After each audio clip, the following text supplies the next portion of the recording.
नमस्कार दोस्तों, मैं अरुण कुमार शुक्ला और स्वागत है आपका हमारे YouTube channel vision academy Telibagh में। तो दोस्तों, हम लोग पढ़ रहे थे मौर्योत्तर काल और मौर्योत्तर काल को हमने दो भागों में विभाजित किया, जिसमें पहला था हमारा देशी राजवंश या ब्राह्मण राजवंश, जिसमें हम लोगों ने शुंग वंश, कर्ण वंश, सातवाहन साम्राज्य, वाकाटक वंश व चेदी वंश को पढ़ा। दोस्तों, इसी में आज हम लोग दूसरा चैप्टर पढ़ेंगे, मौर्योत्तर काल में भारत पर विदेशी आक्रमण। तो हेडिंग डालते हैं, मौर्योत्तर काल में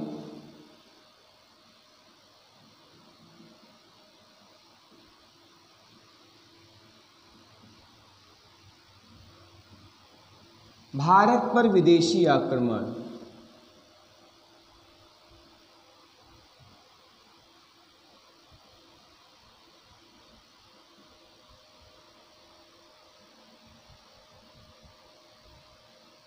ठीक है दोस्तों, अगर भारत में विदेशी आक्रमणों के क्रम को देखा जाए तो ये क्वेश्चन कई बार पूछ लेता है कि मौर्योत्तर काल में भारत पर सर्वप्रथम आक्रमण किस वंश ने किया या वे कहाँ के निवासी थे। तो ध्यान दीजिएगा दोस्तों, मौर्योत्तर काल में भारत पर कुल 4 विदेशी आक्रमण हुए।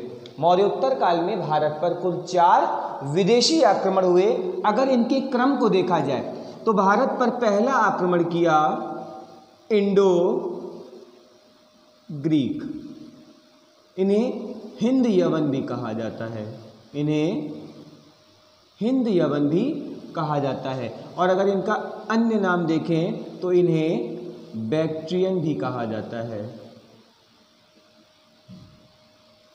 ठीक है दोस्तों, अगर दूसरा विदेशी आक्रमण देखा जाए तो इंडो ग्रीक, हिंद यवन या बैक्ट्रियन के बाद में भारत पर दूसरा विदेशी आक्रमण जो किया है ये किया है शकों ने।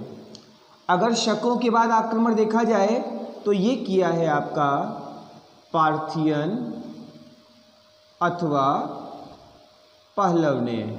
और भारत में मौर्योत्तर काल में अंतिम विदेशी आक्रमण किया है कुषाण राजवंश ने।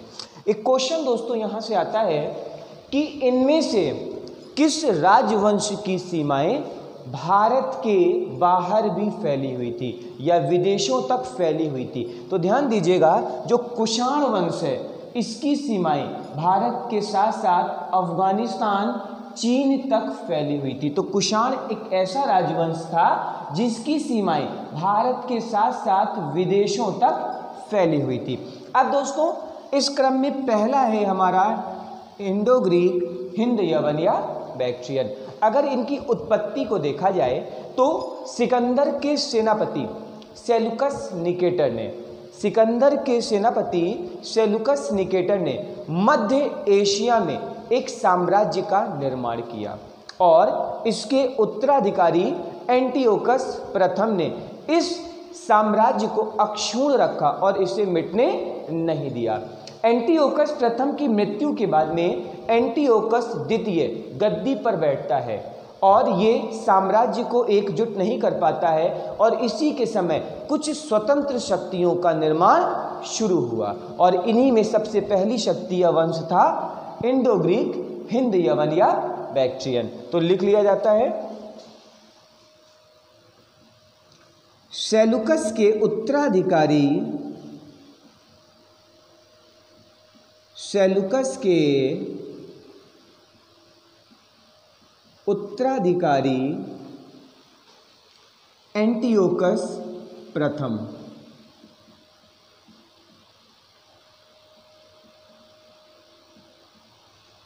साम्राज्य को अक्षुण्ण रखा।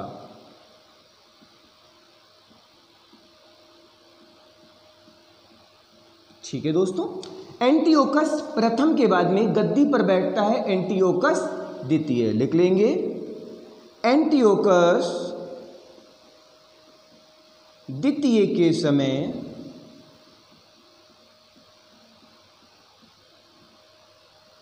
साम्राज्य कई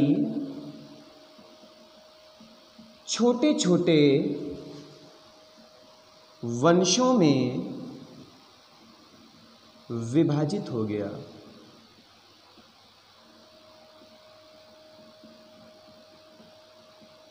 ठीक है दोस्तों, और इसी में हमारा पहला वंश आएगा इंडो ग्रीक, हिंद यवन या बैक्ट्रियन। तो अब सेंट्रल हेडिंग डाल देते हैं हम लोग, इंडो ग्रीक, हिंद यवन या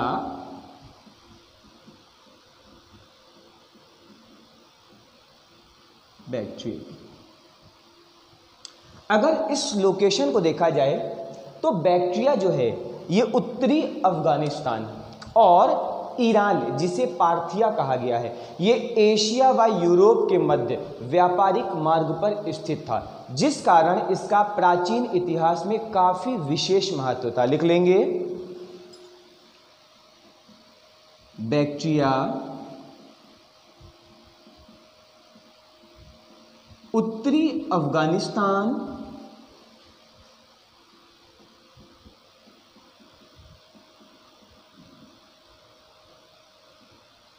व पार्थिया अर्थात ईरान, एशिया व यूरोप के मध्य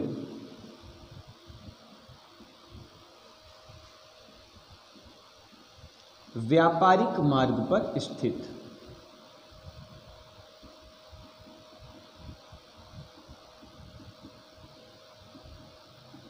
अगर इंडो ग्रीक, हिंद यवन या बैक्ट्रियन साम्राज्य की स्थापना किसने की, तो 250 ईसा पूर्व में डियोडोरस ने बैक्ट्रियन साम्राज्य की नींव डाली। लिख लेंगे, 250 ईसा पूर्व में डियोडोरस ने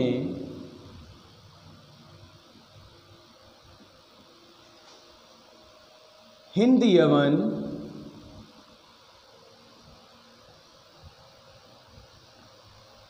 साम्राज्य की नींव डाली।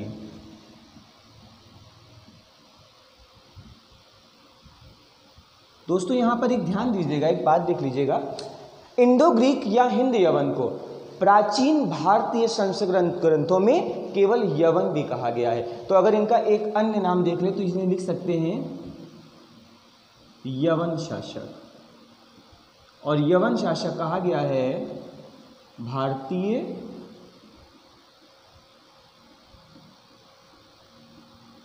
ग्रंथों में। नेक्स्ट अगर देखें तो डियोडोरस के बाद में अगर भारत पर देखा जाए कि पहला आक्रमणकारी कौन था, तो ये था आपका डेमेट्रियस प्रथम। 183 ईसा पूर्व में डेमेट्रियस प्रथम ने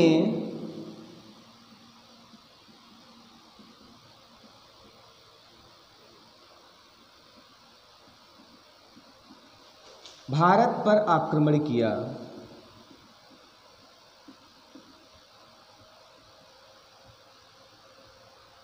ठीक है दोस्तों, नेक्स्ट अगर देखें तो इसने पंजाब, सिंध व अफगानिस्तान को जीत लिया।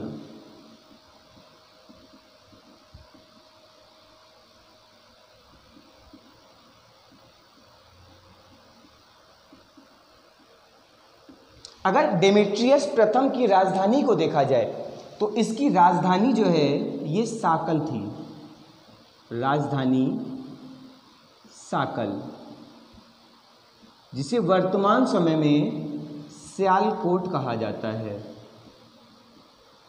और ये सियालकोट प्राचीन समय में धर्म, शिक्षा, कला व व्यापार का प्रमुख केंद्र था। लिख लेंगे, धर्म, शिक्षा, कौमा कला व व्यापार का प्रमुख केंद्र। ठीक है दोस्तों। नेक्स्ट अगर देखें तो भारत में हिंद यवनों की 2 शाखाएं विद्यमान थी, जिसमें पहली शाखा का नाम है डेमेट्रियस शाखा और दूसरी शाखा का नाम है यूक्रेटाइड्स शाखा। तो लिख लेंगे, भारत में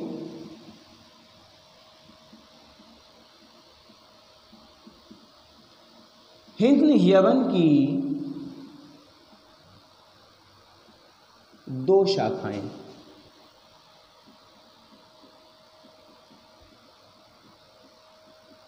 ठीक है दोस्तों। अगर इन दोनों शाखाओं को देखा जाए तो पहली शाखा जो है वे डेमेट्रियस के द्वारा स्थापित है, शाखा का नाम है डेमेट्रियस शाखा। लिख लेंगे,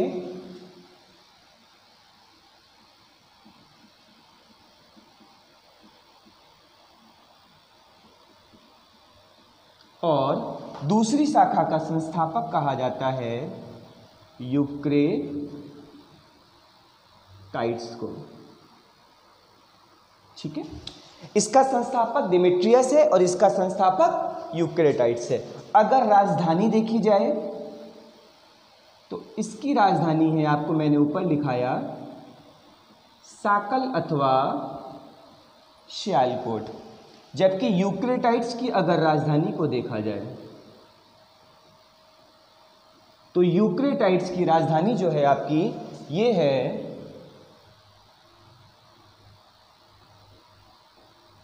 तक्षशिला। अगर डेमेट्रियस शाखा का सबसे प्रतापी शासक देखा जाए तो प्रतापी शासक मिनांडर, जिसे मिलिंद भी कहा गया है। और अगर इसका सबसे प्रतापी शासक देखा जाए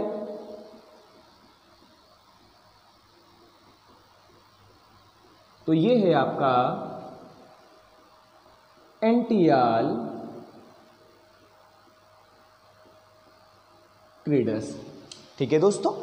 अगर भारत में हिंद यवनों की जानकारी देखी जाए तो भारत में हिंद यवनों की जानकारी जातक कथाओं से, दिव्यावदान, ललित विस्तार, मिलिंद पन्हों, आर्य मंजूश्री, कल्प इत्यादि पुस्तकों से प्राप्त होती है। लिख लेंगे,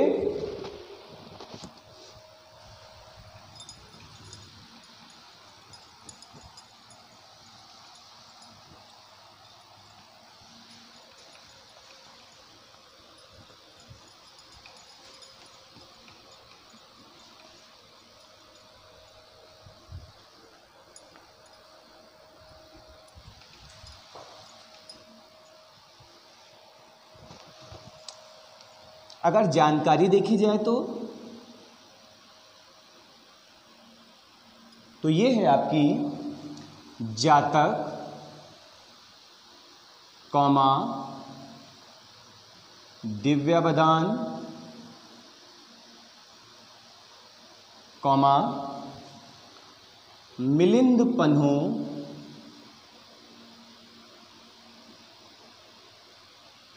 कौमा गार्गी संहिता, कौमा ललित विस्तार,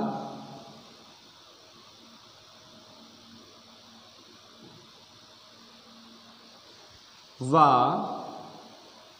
आर्य मंजूश्री कल्प से। ठीक है दोस्तों। अगर डेमेट्रियस शाखा को देखा जाए तो डेमेट्रियस शाखा का सबसे प्रतापी शासक कौन था?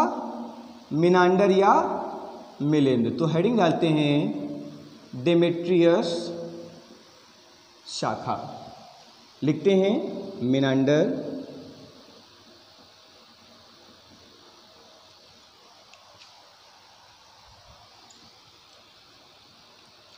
पुस्तक मिलिंद पन्हों के अनुसार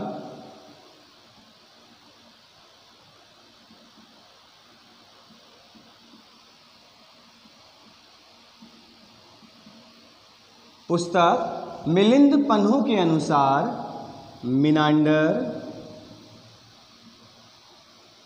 अथवा मिलिंद बौद्ध गुरु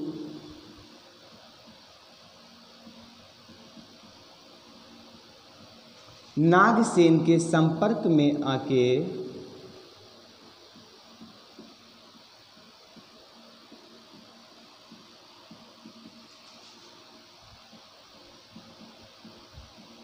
बौद्ध धर्म ग्रहण किया।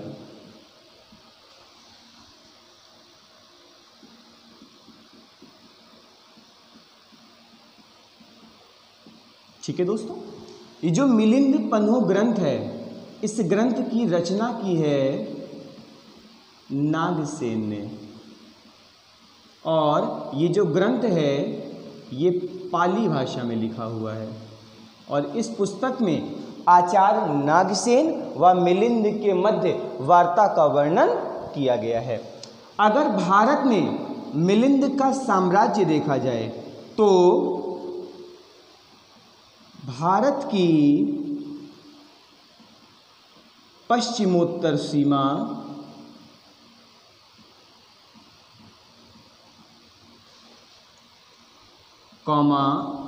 सिंध, पंजाब, काबुल, राजपुताना, मथुरा व बुंदेलखंड। ठीक है दोस्तों, नेक्स्ट अगर देखें तो मिनांडर ने अपने सिक्कों पर, तो लिख लेंगे सिक्कों पर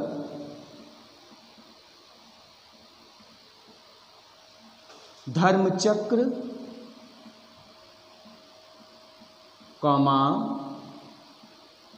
हाथी का चित्र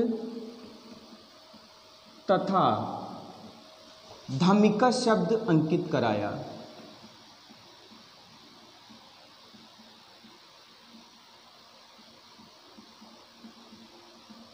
ठीक है दोस्तों, और अगर इन सिक्कों को देखा जाए ये कहाँ से मिले हैं, तो ये सिक्के काबुल से,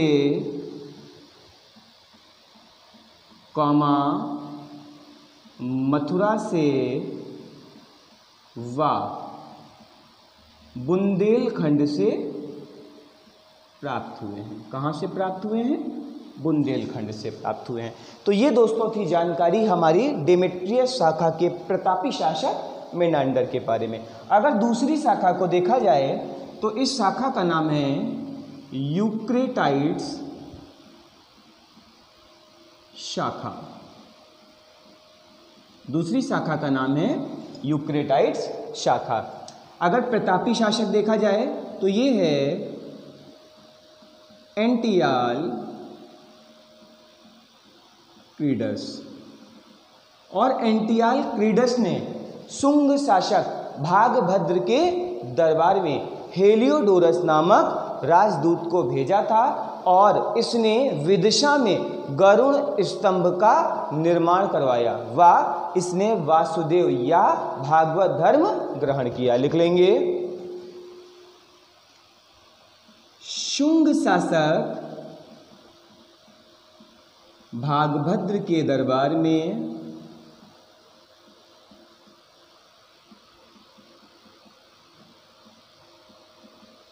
हेलियोडोरस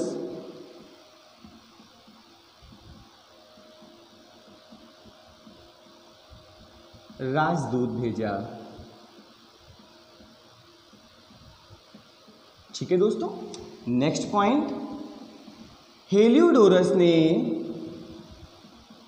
विदिशा में गरुड़ स्तंभ लगवाया।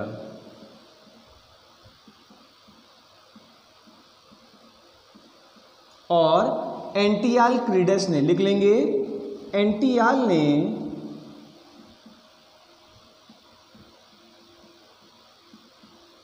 भागवत धर्म ग्रहण किया।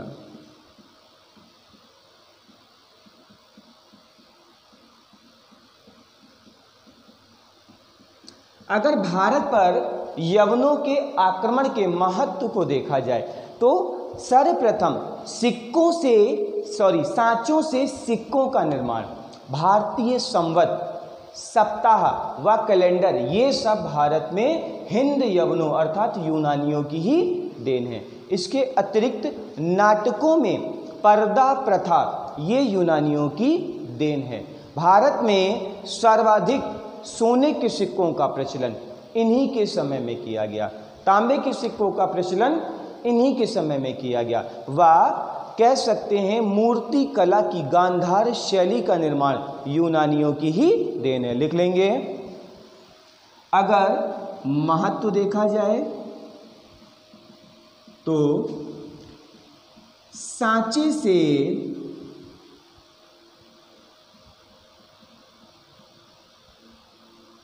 सिक्के का निर्माण, कौमा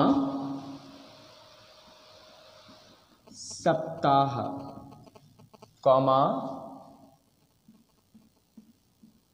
संवत, कौमा भारतीय कैलेंडर।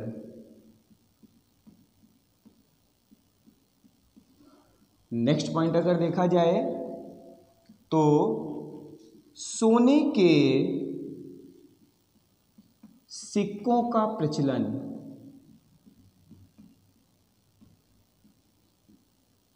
नेक्स्ट अगर देखें तो गांधार शैली का, गांधार शैली का विकास। और लास्ट अगर देखें तो नाटक में पर्दा प्रथा की शुरुआत।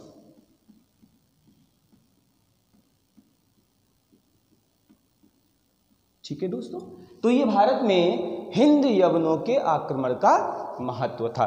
भारत पर दूसरा विदेशी आक्रमण हिंद यवनों के बाद में शकों ने किया है, तो हेडिंग डालते हैं शक।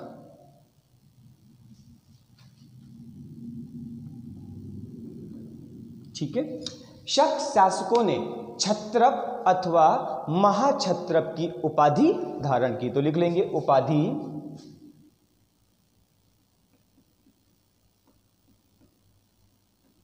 क्षत्रप या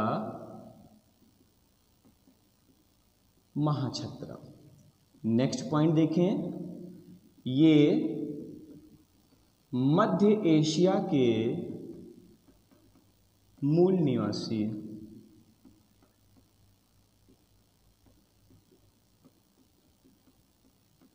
ठीक है दोस्तों, शकों की कुल 5 शाखाएं थीं, जिसमें एक शाखा अफगानिस्तान व 4 शाखाएं भारत में उपस्थित थी, लिख लेंगे। कुल 5 शाखाएं अफगानिस्तान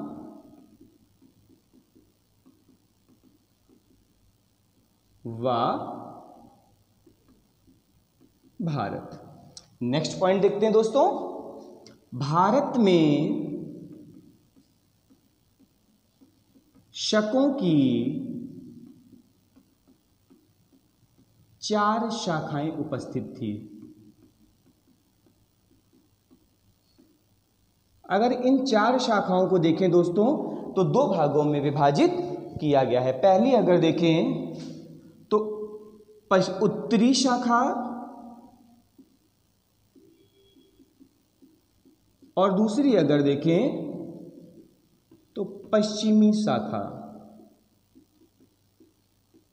ठीक है, उत्तरी शाखा में जो पहली शाखा थी ये हमारी तक्षशिला में स्थित थी, और तक्षशिला शाखा का जो सबसे प्रमुख शासक है इसे एजेलिसिस कहा गया है, और इसके सिक्कों पर माता लक्ष्मी का अंकन किया गया था, लिख लेंगे। एजेलिसिस,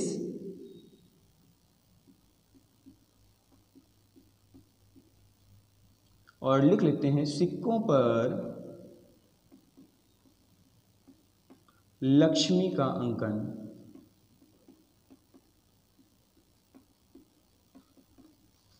अगर दूसरी शाखा देखा जाए तो ये थी हमारी मथुरा शाखा, और इस शाखा का प्रमुख था राजुल। अगर पश्चिमी शाखा को देखा जाए तो पश्चिमी शाखा में जो हमारी पहली शाखा थी ये थी महाराष्ट्र शाखा, और महाराष्ट्र शाखा का प्रमुख था नहपान। नहपान को सातवाहन शासक गौतमीपुत्र सतकर्णी ने बुरी तरीके से पराजित किया व उसकी हत्या कर दी दोस्तों। और दूसरी शाखा जो थी ये थी मालवा शाखा, और मालवा शाखा का जो प्रमुख था इसका नाम था रुद्र दामन। रुद्र दामन जिसने 150 ईस्वी में संस्कृत का जूनागढ़ अभिलेख लगवाया, जो कि काठियावाड़ जिले में स्थित है। रुद्रदामन व्याकरण, तर्कशास्त्र, राजनीति का बहुत बड़ा ज्ञाता था, और इसके अभिलेख से जानकारी प्राप्त होती है कि सातवाहन शासक वशिष्ठ पुत्र पुलवामी को इसने 2 बार पराजित किया। वह भारत में शकों का अंत अगर देखें तो रुद्र सिंह तृतीय को गुप्त शासक चंद्रगुप्त विक्रमादित्य ने पराजित किया और व्याध शैली में चांदी के सिक्के चलाए। तो लिख लेंगे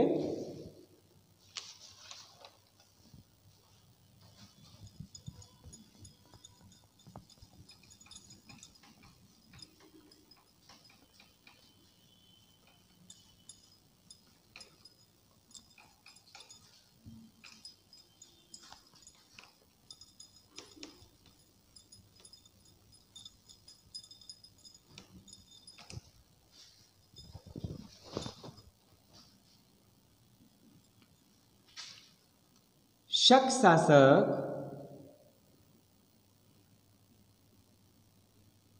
रुद्रदामन ने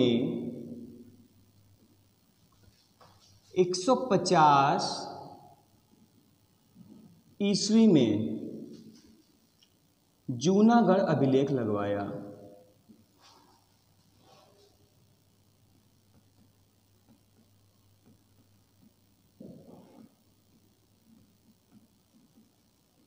ठीक है दोस्तों, और किस भाषा में था ये? संस्कृत भाषा। नेक्स्ट पॉइंट अगर देखें तो सुदर्शन झील का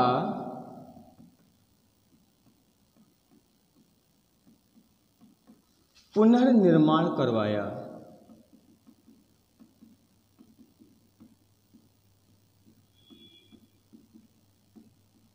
नेक्स्ट पॉइंट अगर देखें तो रुद्रदामन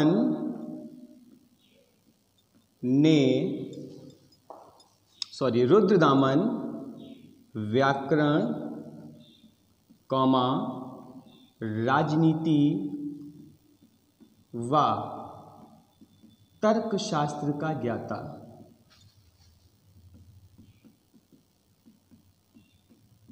नोट करके एक पॉइंट लिख लेंगे दोस्तों। शक शासक रुद्र सिंह तृतीय को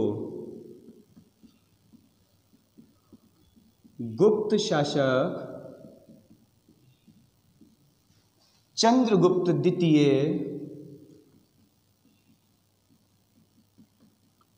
विक्रमादित्य ने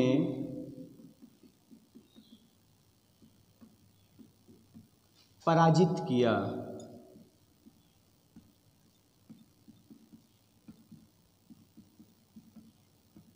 व व्याध शैली में चांदी के सिक्के चलाए।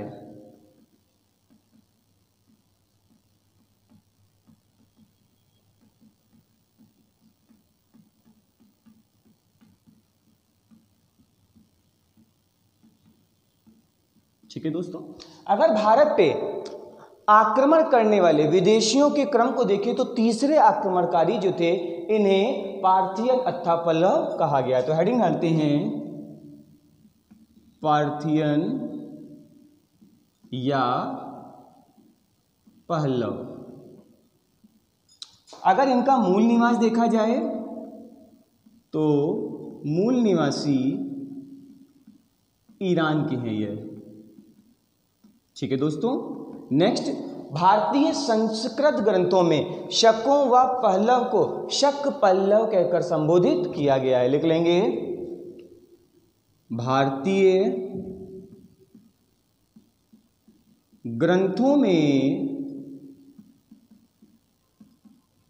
शक व पल्लव को शक पल्लव कहा गया है।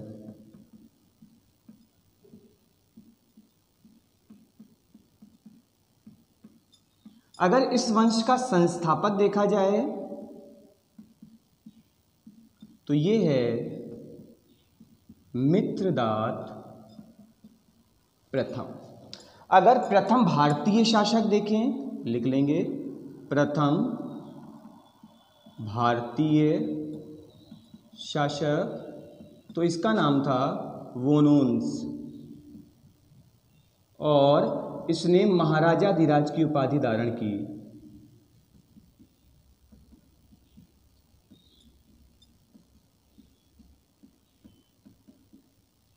अगर इस वंश का सबसे प्रतापी शासक देखा जाए तो सबसे प्रतापी शासक था गोंडो फर्निश। लिख लेंगे, सबसे प्रतापी शासक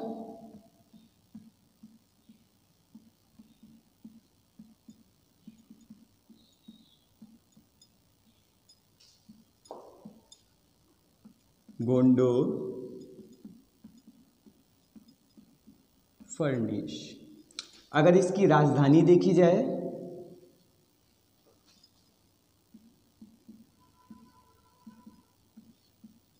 तो ये है पुरुषपुर,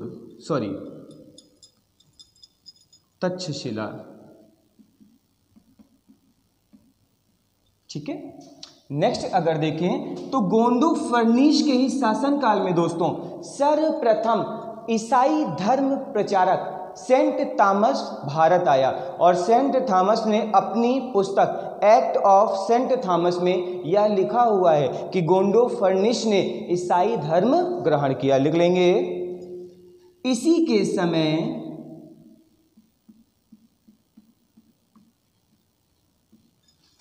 ईसाई धर्म प्रचारक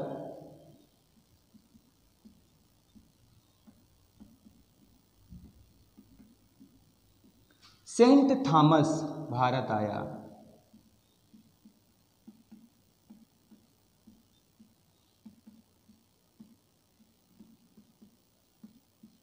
पुस्तक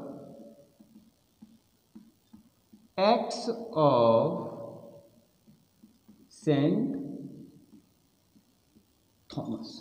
तो दोस्तों यहां पर पार्थियन और पल्लव वंश भी समाप्त होता है और भारत पे आक्रमण करने वाला चौथा विदेशी वंश था कुषाण वंश और कुषाण वंश भारत पर शासन करने वाला सबसे महत्वपूर्ण विदेशी वंश कहलाया। तो हेडिंग डालते हैं कुषाण वंश।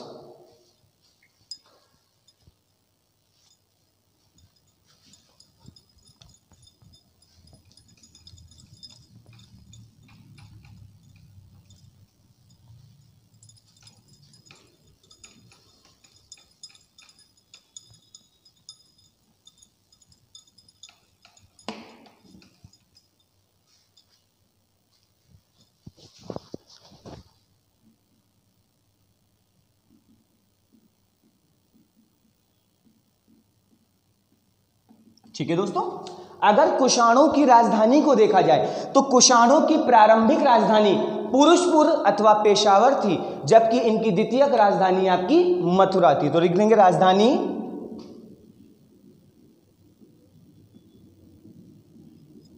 पुरुषपुर और इसे वर्तमान समय में कहा जाता है पेशावर व द्वितीयक राजधानी ये है आपकी मथुरा। अगर कुषाण देखे जाए दोस्तों तो कुषाण मध्य एशिया की यूची जनजाति या तोरवारी जनजाति से संबंधित है, जो कि चीन की सीमा पर स्थित तुर्कमेनिस्तान में पाई जाती है। लिख लेंगे मूल निवासी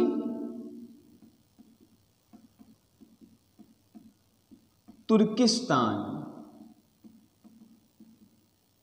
और ये है कहां पे? चीन सीमा पर। नेक्स्ट अगर देखें, ये मध्य एशिया की यूची या तोरवारी जाति के, ठीक है दोस्तों। अगर भारत में कुषाण को देखा जाए तो कुषाण की सत्ता का भारत में संस्थापक कहा जाता है कंडफिसेस को। तो हेडिंग डाल दीजिएगा कंडफिसेस।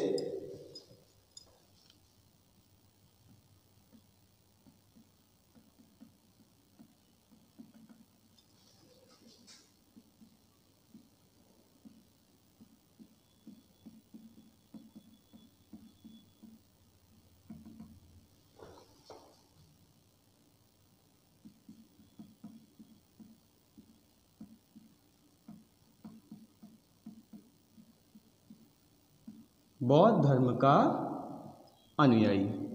नेक्स्ट पॉइंट अगर दोस्तों देखा जाए तो इसने केवल तांबे के सिक्के चलाए। लिख लेंगे केवल तांबे के सिक्के चलाए। ठीक है दोस्तों। कुजुल कंडफिसेस के बाद में भारत में शासन किया विम कंडफिसेस ने। तो हेडिंग डालेंगे विम कंडफिसेस।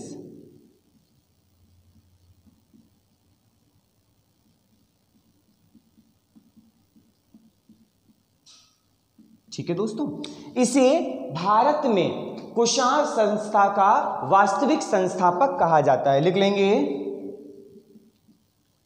कुषाणों का वास्तविक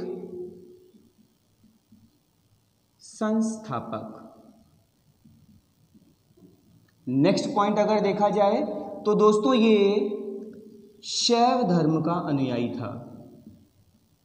शैव धर्म का अनुयायी था और इसके सिक्कों पर दोस्तों शिव, नंदी व त्रिशूल की आकृति पाई गई है और सर्वाधिक शुद्ध सोने के सिक्के इसी ने चलाए हैं। लिख लेंगे सिक्कों पर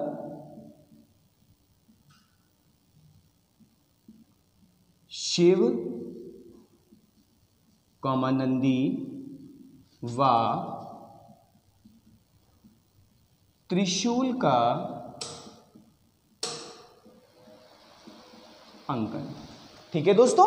अगर कुषाण वंश का सबसे महत्वपूर्ण शासक देखा जाए तो यह है आपका कनिष्क। तो हेडिंग डालते हैं नंबर 3 कनिष्क। लिख लेंगे कुषाण वंश का सबसे प्रतापी शासक कुषाण वंश का सबसे प्रतापी शासक। अगर दोस्तों कुषाण के कनिष्क के साम्राज्य को देखा जाए तो इसका साम्राज्य उत्तर में तुर्किस्तान अर्थात चीन से कश्मीर से लेकर के दक्षिण में विंध्याचल पर्वत तक स्थित था व पश्चिम में अफगानिस्तान से लेकर के पूरब में बिहार व पूर्वी उत्तर प्रदेश तक स्थित था। लिख लेंगे कनिष्क का साम्राज्य उत्तर में